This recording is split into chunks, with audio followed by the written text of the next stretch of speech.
Greetings once again, my friends and listeners, to another episode of Classic Radio Mysteries and Adventures. I am your host, Jordan Avon. This episode is from a radio show called Exploring Tomorrow, and dates from, the year I was born, 1958, and is called First Contact. Let's begin.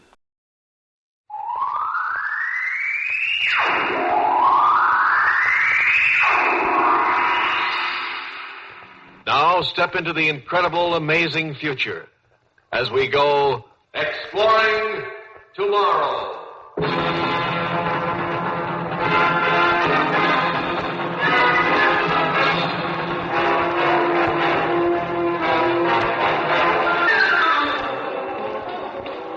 And now here is your guide to these adventures of the mind, John Campbell, Jr.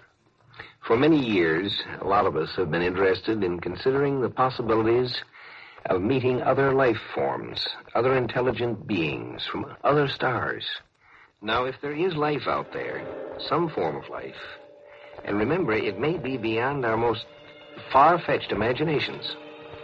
If there is life, and we have our own Earth ships going out in constant, regular deep space exploration, someday, somewhere, maybe even out in the gas cloud of the Crab Nebula, sometime we will meet.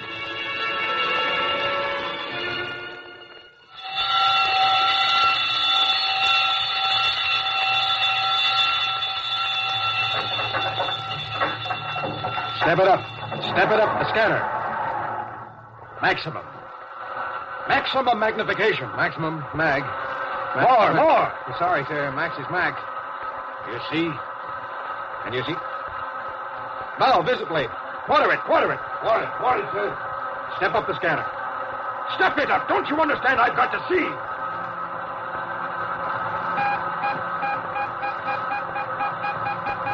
Nothing. According to the reading, Captain, nothing, sir. Sir, Captain, hold it. On the bow quarter. Huh? Solid object. 80,000 miles, sir. 1 o'clock. Unknown object changing. 12 o'clock. Sound collision.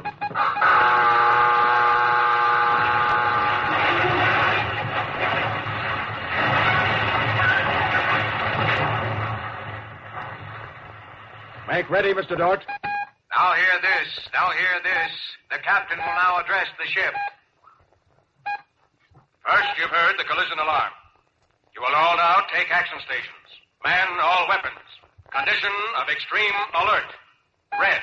I repeat, red in all departments. Instrumentation tells us there is an unknown solid object less than 80,000 miles dead as we go. There is a locator beam on us. I repeat, there is an unknown locator on us, giving us unexpected feedback echo. Men, we are not a warship. May the Almighty be with us. That is all. Mister? Nothing, sir. Now I see nothing on the busy place. But radio locator. Here, look at it, sir. Up and down, up and down. Something monstrous.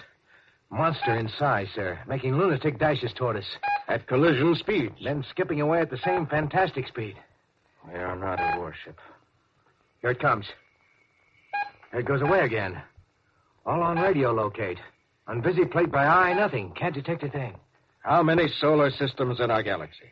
How many? How many planets fit for life? And how many kinds of life could there be? If this ship isn't from Earth, and it isn't, it has a crew that isn't human. And things that aren't human but are up to the level of deep space travel in their civilization could mean anything. Yes, sir. Something like this has been talked about and speculated about for years. Mathematically, it's been an odds-on bet that somewhere in our galaxy there'd be another race with a civilization equal to or further advanced than ours. Nobody could ever guess where or when we'd meet them. And it looks like we've done it now. Well, do you suppose they'll be friendly, Captain? Thank the Almighty for the blasters. Here they come in for us fast again, sir. Oh, Pulling away again. Yes, I can read the beam. if you'll pardon, sir, the blasters are for meteorites, sir. They were never, were they, designed as space weapons? They can serve as pretty good ones. Because we don't know what they're like, you fool! And we can't take a chance. We can't trust them the fraction of an inch. Sure, I know. Let's try and find out all we can about them. Let's meet. Let's try to be friends with that ship out there. Well, we don't. And you realize why? Because they have locators. Because they might trace us all the way back home without our knowing it. And we can't risk a non-human race knowing where Earth is unless we're sure of them. And how can we be sure? Do you know, Mr. Dort? Do you know, Mr. Dort, with your sentimental Pollyanna slush pile that calls itself your brain, your mind? Unidentified object retreating against our locator, sir. Back and forth. Back and forth, the game goes on. They're afraid. We're afraid. Oh, sure. They could come to trade, of course. Import, export. That wouldn't hurt. Or maybe these creatures will be aesthetic marvels, nice and friendly and polite, and underneath the Tojo type. But am I going to risk the possible future of the human race on a guess that it's safe to trust them? The one thing I won't risk is having them know how to find Earth. Either I know they can't follow me or I don't go home. And they'll probably feel the same way. Ready to ship for supplemental command. There, sir. By sight on the busy plate. I see it. For the first time by eye. It's a small... No, sir. It's bigger and bigger. bulb. Bulbous shape, like a pear. Headed for us at extremely high acceleration, sir. Hard about. Hard about, sir. Put us about. Put us about. He's crossing the T. Dort, patch me a relay. Put a relay key to the blasters. Direct to the blasters under my hand. This is the captain. Ready, blasters. Collision course with unidentified space object. Maximum power. Ready, blasters, section 1. This is it, men.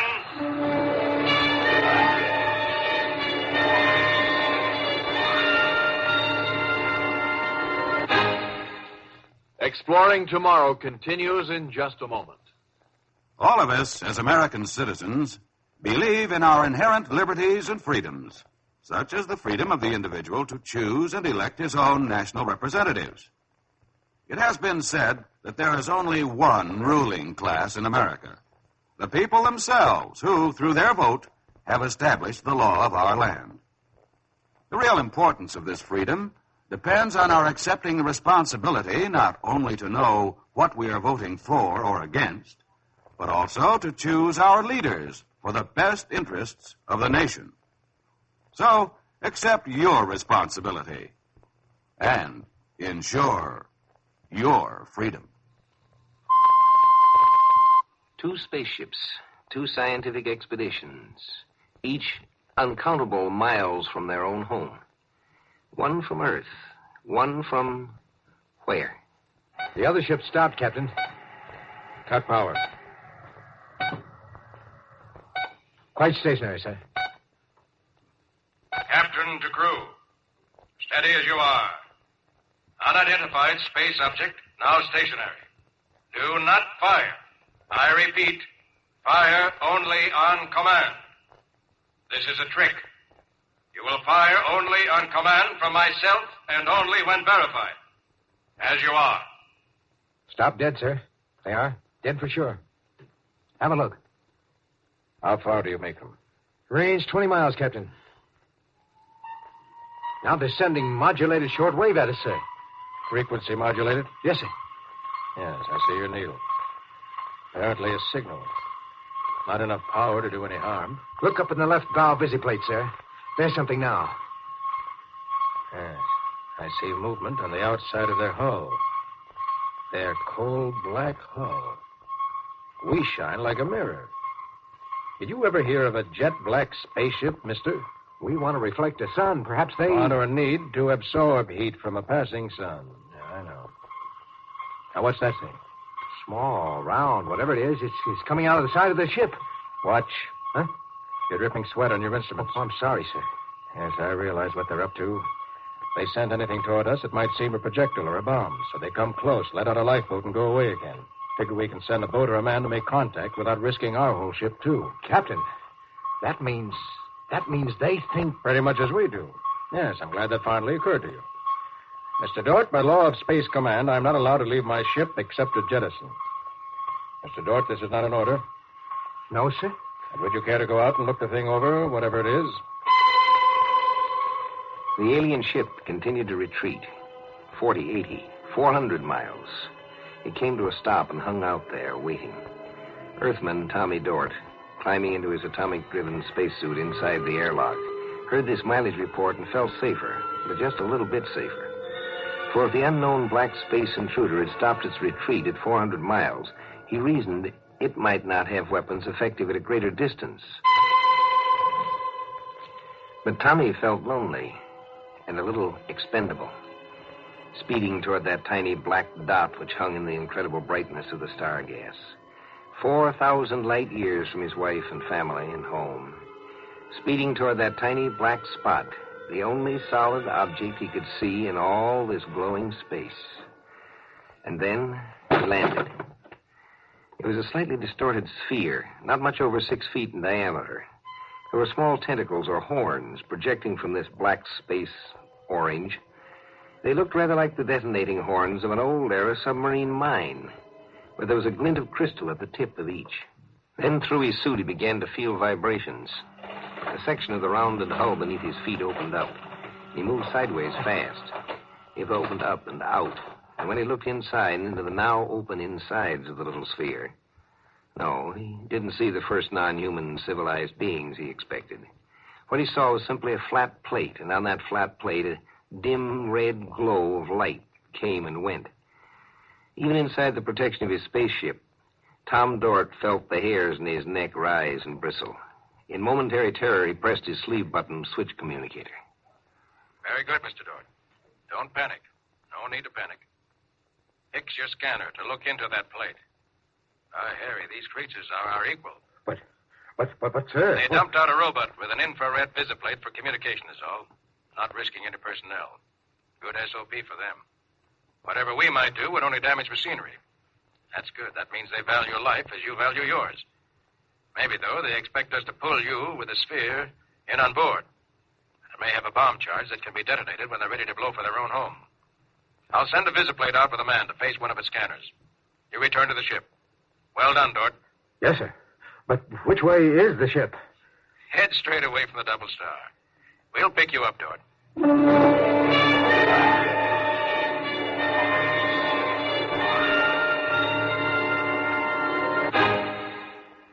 A tiny black bulbous robot floated in space between two spaceships, ours and theirs. It represented a culture, theirs, which was at least up to ours. Now our two races could be friends. We could also be deadly enemies. We were a monstrous menace to them, and they to us. And the only safe thing to do with a menace is, of course, to destroy it. This truce, weeks and weeks. It's starting to get the crew. Mr. Dort. I'm busy. Still calculating, Captain. Let's see, where was I in thinking? How do we establish friendship without risk of treachery? Friendship is based upon confidence. Or is it? Can confidence be established in a foundation of necessarily complete distrust? If you can be patient a bit longer, sir, I think I've figured out a way we can talk their language. I mean, communicate. Since they seem to be stone deaf. You can. I think, sir. You can? I believe now, sir, we can say almost anything we wish to them and understand what they say back. But, of course, sir, you'll never be able to know how much of what they say is the truth. Well, neither will they about us. Go on, mister. Well, I've managed to hook up what amounts to a mechanical translator. We showed them our recorder in the vision plates, and they showed us theirs. They record the FM direct, I think. Now, they don't use sound at all, even in speech. My guess is, sir, that they use microwaves for what you might call person-to-person conversation. I think they make short-wave trains as we make sounds. Telepathy? Yes, sir. I think, sir. I'm ready if you are. If you are, that is, prepared to talk with the skipper. Turn on your mechanical translator.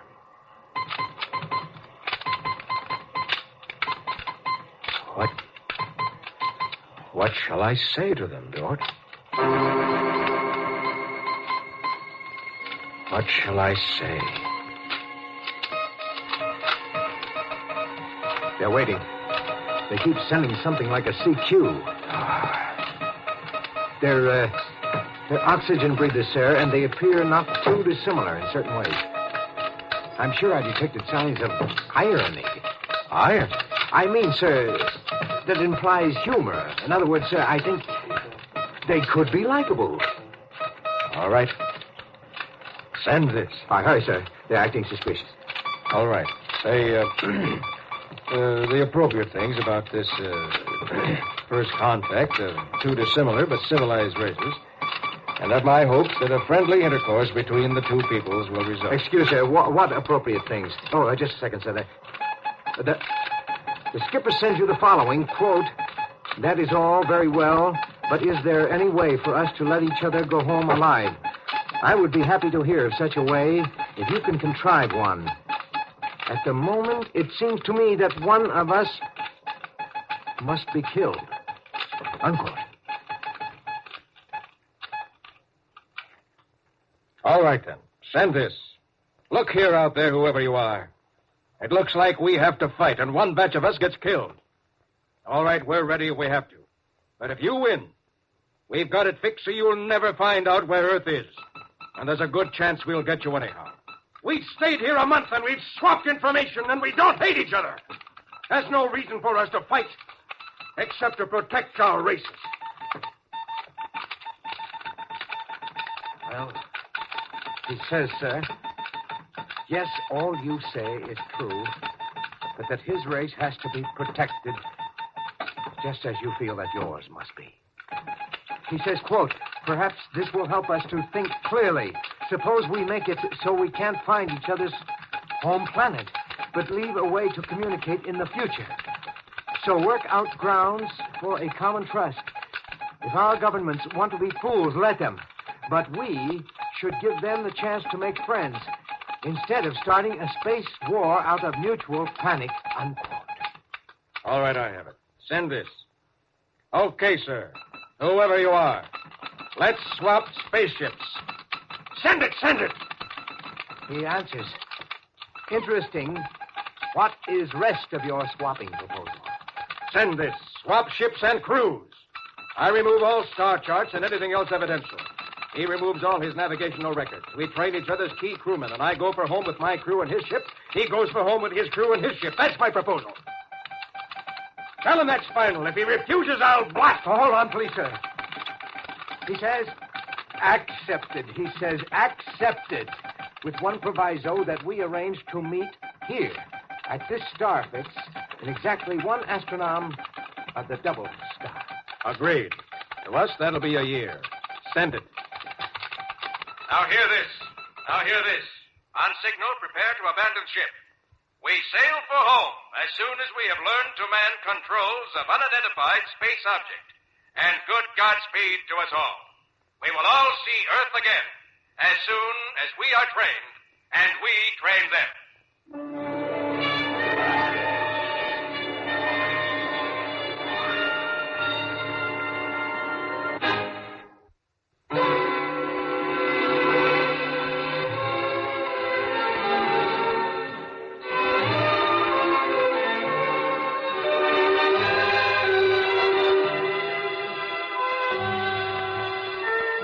There's a hidden assumption in the story we just heard that any intelligent entity can and may lie. I wonder just what a lie is and why it is that we expect intelligent entities to lie. Could a machine lie? Could an intelligent machine lie? Well, next time we have a discussion on that I think you'll find interesting. It's called Liar.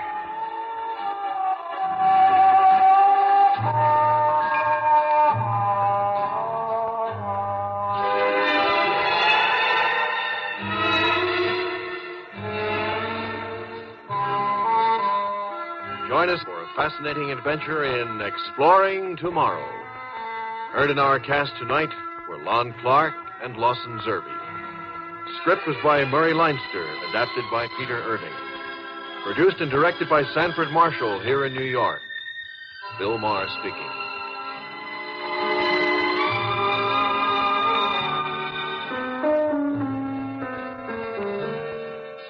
We pause now for station identification.